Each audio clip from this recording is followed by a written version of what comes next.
Hello, this is Michael Hexter. Welcome to Politics 2100 here on YouTube. So, this episode I'm calling GOP slash neofascists are at war with quote unquote bad mommy, the psychosexual dimension of politics. So, this is kind of an speculative attempt here to understand the deep structure, psychological structure of the right wing and its political project, and uh, how it thinks about and the motivational structures that it draws upon to um, to create its current politics. And it has inarguably a sexual dimension to it, an obsession with sexuality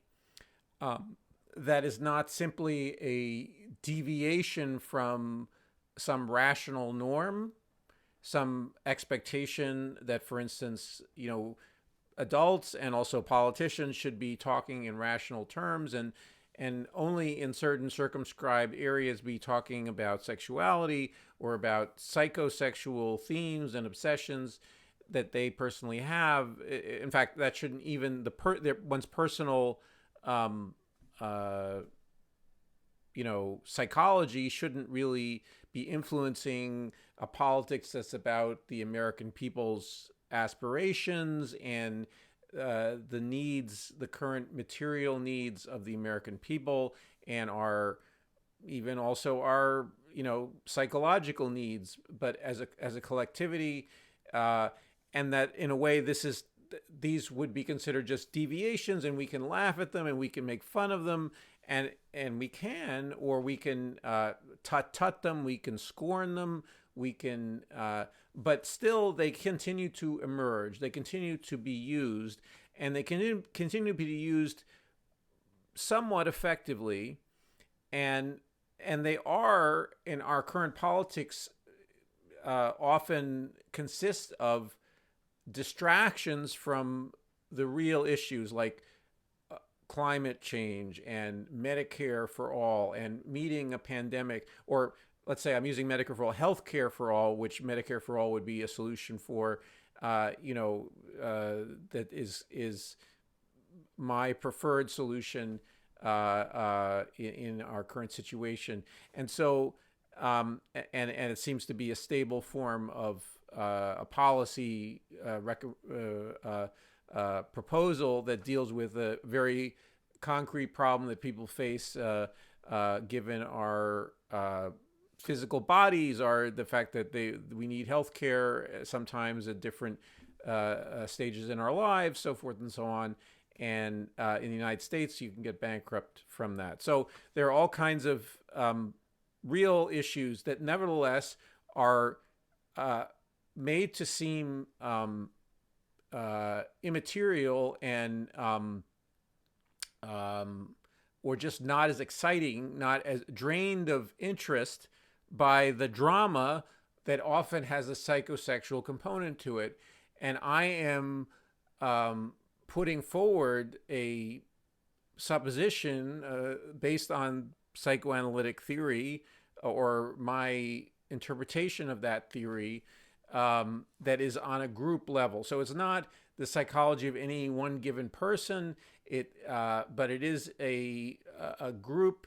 phenomenon that I am supposing underlies the GOP's and the far right's politics, and there is some historical grounding for this in previous fascist movements or reactionary movements. So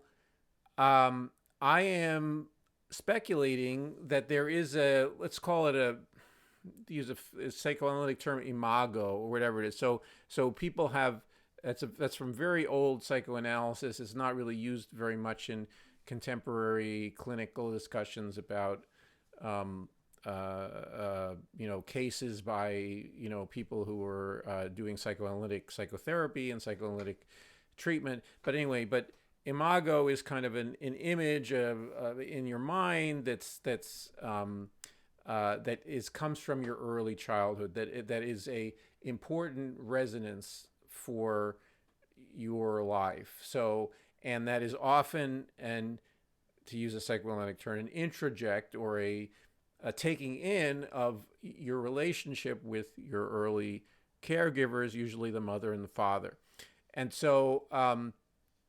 and that, anyway, it seems to me as though the GOP slash right wing slash neo-fascist movement is often at war with what I would call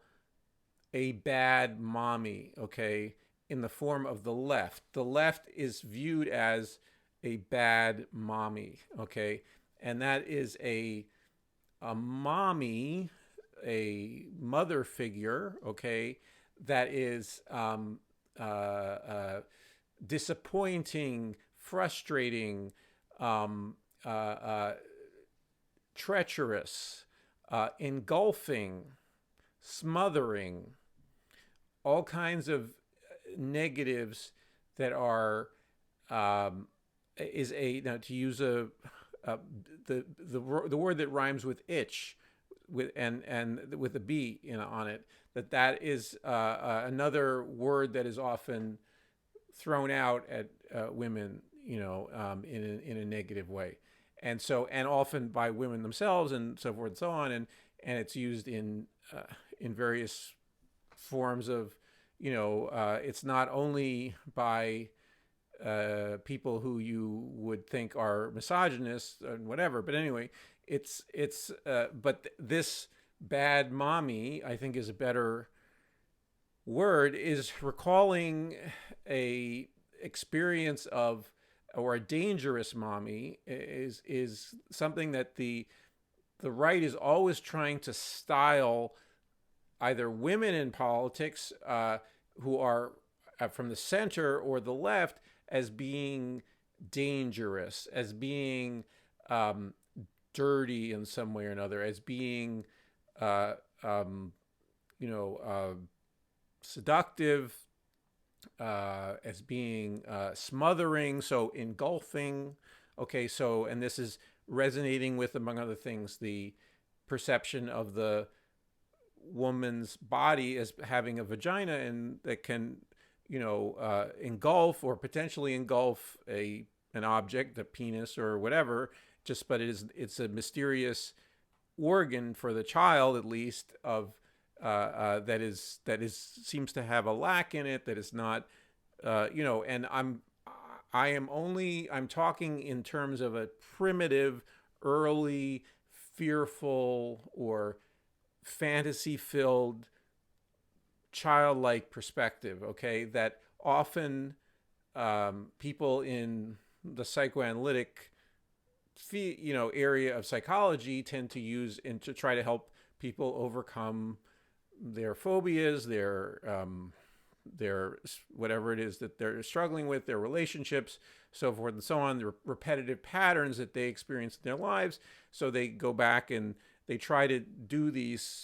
use these formats, these structures that they think are laid down early on, and try to free the person from whatever their neurosis is. And so, but in this case, we're talking about a grand social collective of people, or groups of people, and the projection by the media and of different images, and also of leaders that create this psychosexual drama. And I think that it draws people in because of early experiences or feelings that can be triggered in people, whether or not, there was an early experience that was like that for them. In other words, that these are, they're not quite universal, but they're certainly very, very widespread trigger points, you could say, in people's psychologies. So anyway, so this idea is that for instance, an Alexandria Ocasio-Cortez or Hillary Clinton or Nancy Pelosi become targets for more or trigger more this kind of a crystallization point. So you have this. So in this drama that the right wing has created, you have these supposedly either mostly it's men. So this is where the machismo of the far right across the world, at least in this psychosexual model that I'm developing here, that is the opponent to the bad mommy. Okay, and I am also calling upon the work of Klaus Theweleit, who is an author, a man who analyzed texts by the early pre-Nazi Freikorps veterans from the First World War in Germany, and they had a visceral fear and fascination with what they called red women. Okay, the communist women or women of the of the left and that they projected all kinds of fantastic and destructive forces onto these red women. And so they and this was his book Male Fantasies. It was translated into English, originally written in German, is about. And I found his case quite interesting and influenced me even before I thought it had contemporary relevance to when the new neo-fascist movements have arisen. But you see in those movements often these characters that emerge, or these let's say archetypes you could call them, or typical personality constellations, doing and creating this battle supposedly in their minds. And so with the heroes to them are these male macho men, okay, or these men who supposedly possess what I call the deadly phallus or whatever it is, who are violence wielding, harshly demanding, supposedly hyper-masculine figures, okay, that are declaring, in my model here, independence from and warding off and potentially destroying or subjugating the bad mommy, okay, and are declaring that they are masters of this, or that they are going to defeat or slay the bad mommy, and then they're going to protect. And so there are also other women figures, good mommies or good women, okay, who are meek and who are submissive, okay, and who are mostly asexual, okay, and are just simply vessels, okay, for the male, male sexual interest, and they're not themselves sexual beings independent of those male desires. So and so this and we see this in also. So this is where there's a convergence between the social conservative, religious, far right conception of femininity, and also the neo-fascist, somewhat secular conception of women. So, and that's why they have largely united here in the United States, or not. That's not why, only reason why, but anyway. But that's there is a common conception of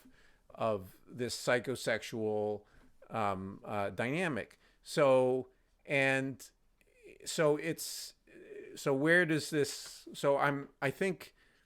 you get the general drift of what I'm saying, and if you resonate with it, you see there's repetitive patterns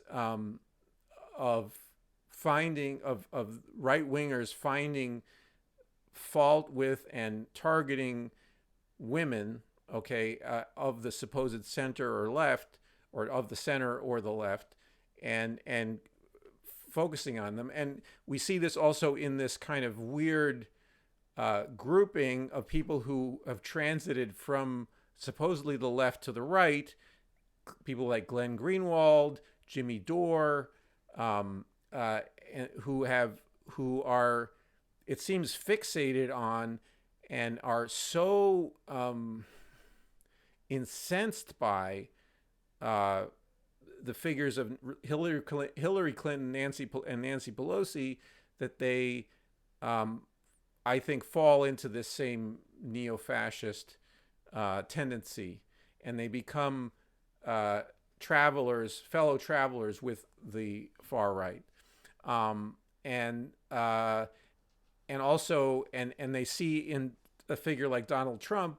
a protector from this bad mommy, okay, and so anyway, so this, as someone who is a critic of Hillary Clinton and Nancy Pelosi, among other things, and also a critic of, also let me just say that Joe Biden or other centrist figures who adopt some of the feminine, typically feminine, typically not typical or stereotypically feminine characteristics like empathy and expressing emotional vulnerability, which is one of the ways that Biden differentiated himself from Trump in the 2020 election. That's also a kind of a bad mommy, okay, for this group. In other words, that literally they're a treacherous empathy feigning or empathy offering, but engulfing political force that is dangerous, that must be put down, and also in the fantasy, for instance, of Ginny Thomas, okay, that the military is going to capture Biden, the Biden crime family, and is going to put them in jail. So this is this fantasy of so I'm trying to sketch out the psychosexual logic, okay, of these particular crazy, and they are crazy, ideas of some of these right-wing figures. So the men of the left and the center are considered to be also almost as dangerous, or as dangerous, as the women, because they are occupying this quote unquote stereotypically feminine bad mommy role. Okay. So I, as someone who's a critic of most of the people I've mentioned who are, seen as bad moms by the right, I think it's critically important that the left mount candidates that there's a certain element to this projection of this mother imago, of this projection of this introject, okay, this psychosexual drama that is internal to the right wing, that one present as much as possible figures that defy that, because there is a problem there, and there is a real problem in terms of people who do trick you by various soft power means, okay, and who do treacherous things that are not necessarily, a psychosexual imago and about some kind of transcendental woman or transcendental mother, but are just simply corrupt politician things that need to be rooted out. So it is, if the the Democrats, let's say, or if some opponent to this right-wing movement wants to beat them, they need to present candidates and idea sets that challenge this the supposed treachery of the bad mom, and say, look, we're either, I don't know, we're not really. I don't like to truck to. I don't think we should truck in this kind of psychosexual politics, or encourage it. And we should encourage people to use their adult rationality in evaluating their relationship to political figures, but we should be mounting candidates that have high levels of ethical integrity and are empathetic, but also rational, and also are using our best rational understanding of the world to bring people out of their childlike regression, okay? And that's this bad mommy introject, okay, is something that is hard to root out, or to detach people from. So it is to continue to mount a candidate like Hillary Clinton. She is a bad politician. She's done bad things as a politician, and she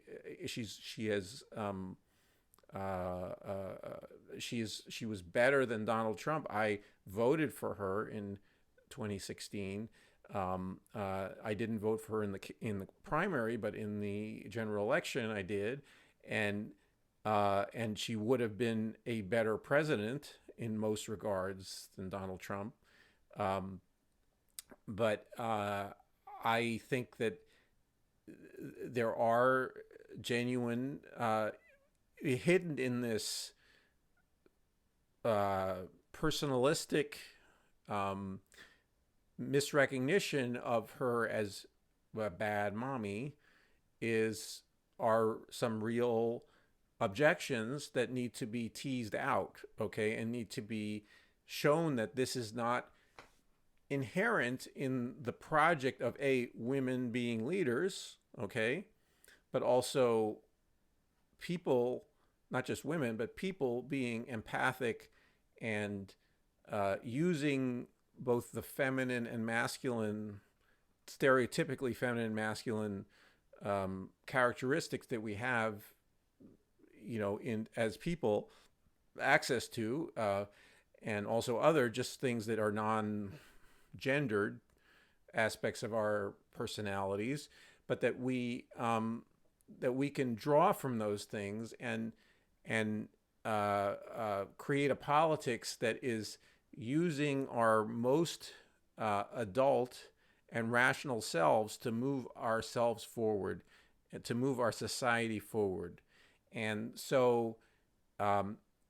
if it requires more explanation of this dynamic, I can do more videos like this one that explore this in more depth. But the point is to try to move society